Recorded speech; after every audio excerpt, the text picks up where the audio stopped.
கணவன் மனைவி போட்ட சண்டை பார்த்தாம பிள்ளைங்களை வச்சு போடுற சண்டை தான் எனக்கு பெரிய சண்டையாகுது. எல்லா வீடுகள்லையுமே செக் பண்ணி பார்த்தீங்கன்னா தெரியும். நீ சரியா வளர்க்கல, நான் சரியா வளர்க்கல, பரவாயில்ல இருக்கட்டும். பட் உண்மையான ரகசியம் நான் சொல்லித்தரேன். Praise Lord. நான் உங்கள் பிரதர் அருள் பேசுகிறேன். தொடர்ந்து இந்த குழந்தை வளர்ப்பு எவ்வளவு எளிதான ஒரு விஷயம் என்பதை குறித்து உங்களோட சேர்ந்து பேசிட்டு வரேன். இதில் முக்கியமாக ஒரு விஷயம் நம்ம புரிஞ்சுக்கணும். குழந்தையை நீங்கள் கவனிக்க வேண்டும். நாம் எல்லாருமே குழந்தை மேலே எவ்வளோ முடியுமோ அவ்வளோ பழிகளை போடும். ரைட். ஒரே ஒரு உதாரணம் மட்டும் சொல்லித்தரேன். இங்கேருந்து ஸ்கூலுக்கு போகிறோம். மிஸ் வீட்டில் இவன் படிக்கவே மாட்டான், இவன் படிக்கவே மாட்டான், குழந்தை அடங்கவே மாட்டேங்குது, சொல் பேச்சு கேட்க மாட்டேங்குது. அம்மா அப்பா போயிட்டு மிஸ்ஸுக்கிட்ட சொல்லுவாங்க. முடிஞ்சதுங்களா, நான் பார்த்துக்கிறேன், அவங்க சொல்லுவாங்க. நான் கேட்குறேன். சர்ச்சில் போய் பாஸ்டர்கிட்ட சொல்லுவாங்க. எங்கெல்லாம் இடம் கிடைக்குதோ டியூஷன் படிக்கிற இடத்துல சொல்லுவாங்க. எங்கன்னா ஏதாவது கோச்சிங் எக்ஸ்ட்ரா கொடுத்துருந்தீங்கன்னா அந்த இடத்துலையும் போயிட்டு சொல்லுவாங்க. எல்லா இடங்கள்லையுமே பதிவு அழகாக என் புள்ள மதிக்கலை, கீழ்ப்படியில் அடங்கலை, இந்த மாதிரி வார்த்தைகளை தெளிவாக சொல்லிட்டு வந்துடுவாங்க.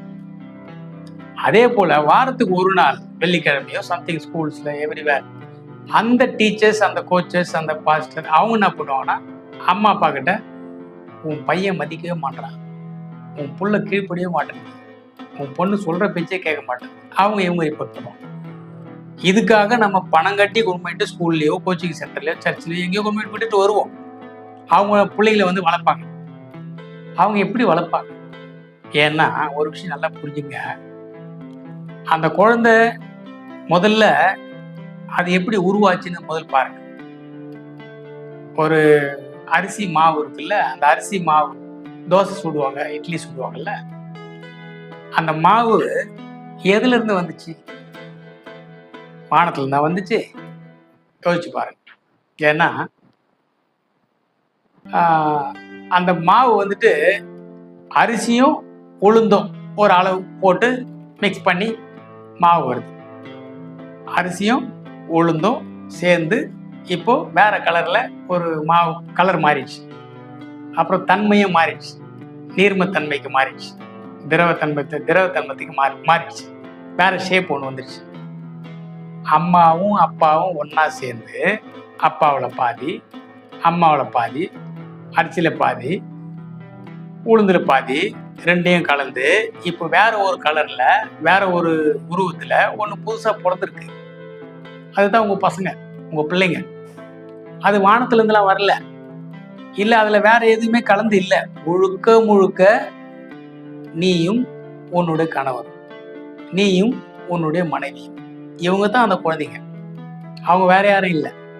குழந்தைய பிறக்கும் போது நீங்க மட்டும்தான் ஒரு குழந்தைய பிறந்திருக்கிறீங்கன்னு நினைச்சுக்க வேண்டியதுதான். அதாவது உங்க கணவன்ல பாதி மனைவியில பாதி சேர்ந்த ரெண்டுத்தையும் சேர்த்து வச்ச ஒரு குழந்தை. அந்த குழந்தை எப்படி இருக்குன்றத சொல்லாமலே நீங்க புரிஞ்சுக்கலாம். ஆனா அது வளர்ந்த பிற்பாடு சொல்லுவாங்க, அது நல்லா படிச்சிருச்சு, சூப்பரா சொல்லிட்டு ஃபர்ஸ்ட் ரேங்க் எடுத்துச்சு ஸ்கூல்ல சொன்னோடனே அவங்க அப்பா வந்து சொல்லுவார், தெரியும் என் பொண்ணு என்ன மாதிரியே தான் அப்படின்னு அவங்க அப்பா சொல்லுவார். அடுத்த வாரம் போகும்போது இந்த பையனை அடிச்சுட்டான், ரொம்ப சேட்டை பண்ணிட்டான் அப்படின்னு சொன்னோடனே அம்மா வந்து போயிருப்பாங்க அன்னைக்கு. அப்போ அம்மா சொல்லுவாங்க, வீட்டுக்கு வந்துட்டு உன் புள்ள பாரு உன்ன மாதிரியே இருக்குது பாரு, அங்கே போய் சண்டை வாங்கி வந்துக்குது.